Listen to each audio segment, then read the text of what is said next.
part po dyan o lugar dyan yung pong norte. Anong bahagi ng sanctuaryo? Most holy place? Okay. Saan nga po dyan? Saan naman? Holy place? Most holy place? Okay, ganito po mga kapatid ang pagkaka-arrange nung sanctuaryo. Ang north ay nandito, yung south, yung east sa gate ha. Kumbaga pag inilagay mo yan dito sa gitna, nandito yung east, west, north, and south. Gets? Now, ano pong lugar ang nasa north? Table of showbread.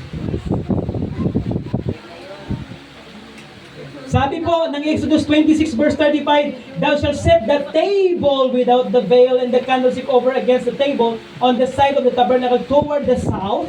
Yung pong candlesticks ilalagay sa south.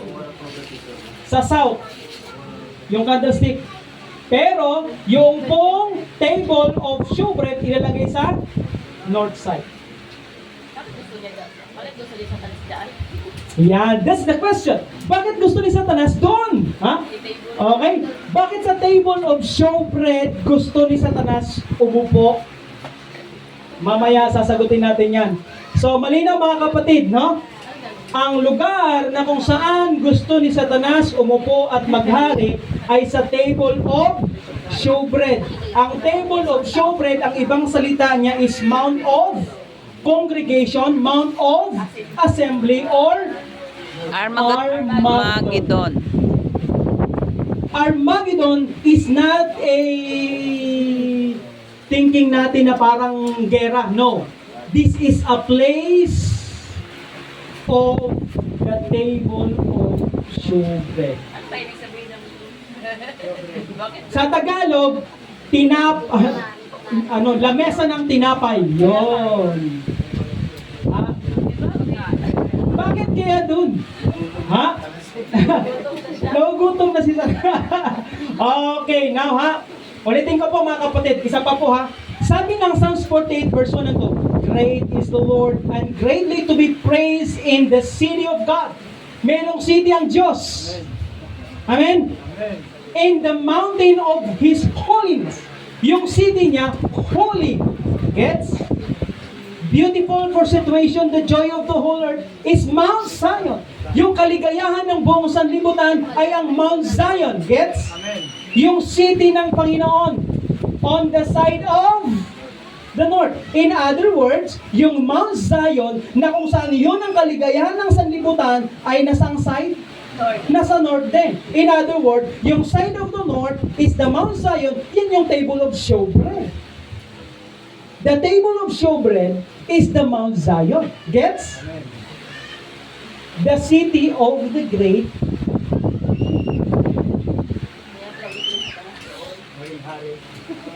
Amen?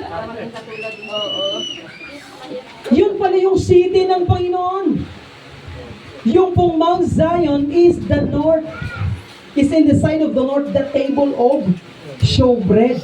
Yan yung city of our great King. Ulitin ko po mga kapatid, ano po yung city ng ating Panginoon?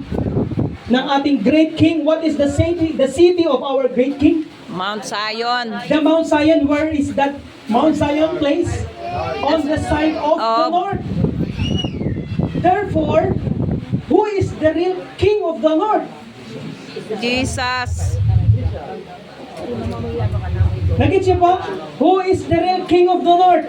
Jesus. Jesus Christ. Pero may King of the north doon sa Daniel chapter 11. Sino yon? Si Satan. Pinayagan ba siya ng Panginoon na tumayo sa santuaryo niya? No. Tumayo si Jesus Christ, the real King of the north. Amen? Amen. Amen, mga kapatid. So here's the point. Number 1. The Mount of Assembly, the Mount of Congregation, the Mount of Holiness, The Mount Zion is all the same place. They are in the north side. The table of shoulder. Gets? Amen. Ulit-ulitin lang natin mga kapatid. So therefore, mga kapatid, saan nga po yung pong city ng ating great king? Mount Zion, Mount Zion, saang lugar? North Side of the north. side of Who the is the king? Jesus. Therefore, Jesus Christ is the real king of the north. At yung king of the north sa Daniel 11 is the fake It's a, impersonator. Kasi bakit? Yun nga po yung last miracles na gagawin niya. Nagising po yun? Yun po yung last miracles na gagawin niya. He will impersonate Christ and claim that He is Jesus Christ. At anong gagawin niya?